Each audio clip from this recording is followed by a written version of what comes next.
you know how some TV shows, you know, Oprah, they'll do, it's makeover day, and they'll take some poor, sad, down on his heels guy, and they'll turn him into, you know, Fabio. Well, on this show, we do makeovers, but of a little bit of a different kind. We're going to show you how you can take a photo of your friends and turn them into a character that should belong on The Simpsons. All of this courtesy of my good friend Steve Huntress, tacky to his buddies in the internet world. He's an illustrator maven. Moved to Canada from Australia. Yeah, how's indeed. it been? 2 months in, pretty good. Yeah, it's a little cold. You know, you might want to go. It's summer in the down south. Oh, right yeah. now. Yeah, it's you got crossed my 2 mind. winters. You blew it. You came at the wrong time. You should go in this.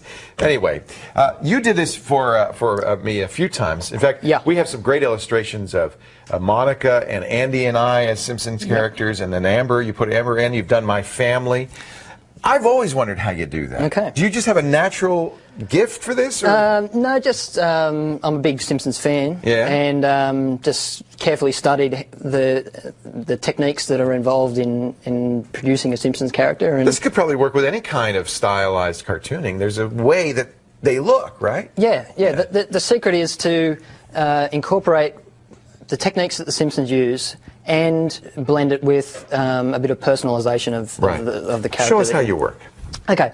Well, the first step really is to get a decent photograph of the well, you of can the call subject. that decent. Okay. All right. Front, preferably front on. Okay. And if you need a little bit of help, profile also is the way to go there as well.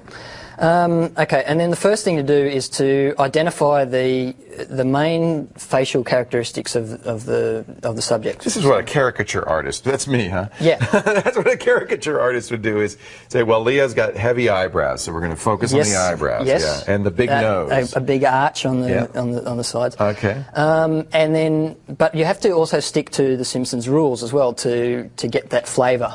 Right, like the eyes, they're not going to look like real eyes. No, but you can bend the Simpsons rules a little bit. See, the Simpsons rules have purely circular eyes. Oh, really? All the Simpsons have circular eyes? In the main Simpsons family. Interesting. The sub-characters, they have a little bit of difference in there. So with yours there, the corners of your eyes sort of tend to dip down towards the side, so we've illustrated that there. This is where I miss Amber. We used to have Amber do all of these personal, right?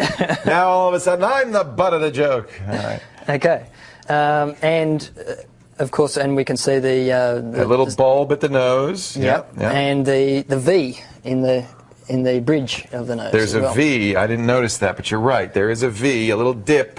Yeah. All right. Okay, so now that we've got our baseline, that's the baseline. That's Leo right there. Okay. Then we introduce the rest of the. Oh my goodness. Of the head. All right. Well, that's a very Simpson-esque mouth. That's very distinctive, isn't it? That's where you start to deviate from the standard illustrating procedures, and then you go over towards more of a Simpsons style thing. Because people will see that and go immediately, oh, that's a Simpsons character. The classic overbite. Yep. All their lips go straight out. Yep. And also, I used Seymour Skinner. Yes. As the closest. Yes. I kind of look like Seymour Skinner. To grab the hair and things like that.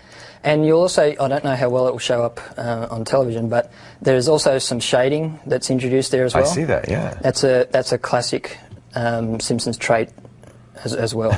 Okay.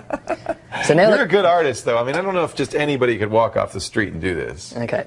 So now we've got the head done. Yeah.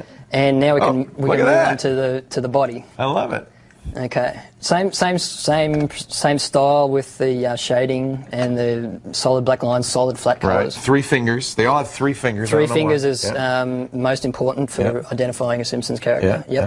So, you know, in order to do this, you have to really understand how to caricature real people and Simpsons characters. Yes, and you're blending the two together. Yeah. Exactly. So we can go with the and this is a trait of yours too, with the burgundy shirt that we've quite often seen. Button-down shirts. Yeah. But we don't necessarily have to go for full realism. We can go the other way and have. That's a little more realistic, actually. We can have Homer's body. Yes, exactly. Yes. Yeah. And I think I'm a little more Homer body type. Yeah. So that's funny. Classic. And then a final piece that we can sort of use to tie in the complete picture is to put you in a Simpsonize There you go. environment. I love it. On the TV. On the TV, that's on the introduction. Oh, you're to the so Simpsons. great. Do you have, Steve, some of the other great illustrations that you've done of me and Amber on the set and Monica? And Not lined up, but I do have them. See if you can find them before the show's over. I'd love to show those. There's some classic illustrations, Absolutely. and we'll put them on the website too. Sure. Do you do this for a living? I do more web design for a living, but this has always been a familiar skill set. So. I just love these. And you know, I'll be honest. You must have had you've done this since you were a kid, right? Yeah. You've got a natural. I started drawing about that's what I 5, thought. 6. Yeah. Steve's skills in all areas of web design and development, from websites to animation to logo design and illustration, are now in Canada. We're glad to say. You can find out more about it on his website, Steve Huntriss. HUNTRISS, just like that, .com. And get step-by-step instructions from today's demo so you can practice your own Simpson-esque drawing at our show notes online at callforhelptv.com.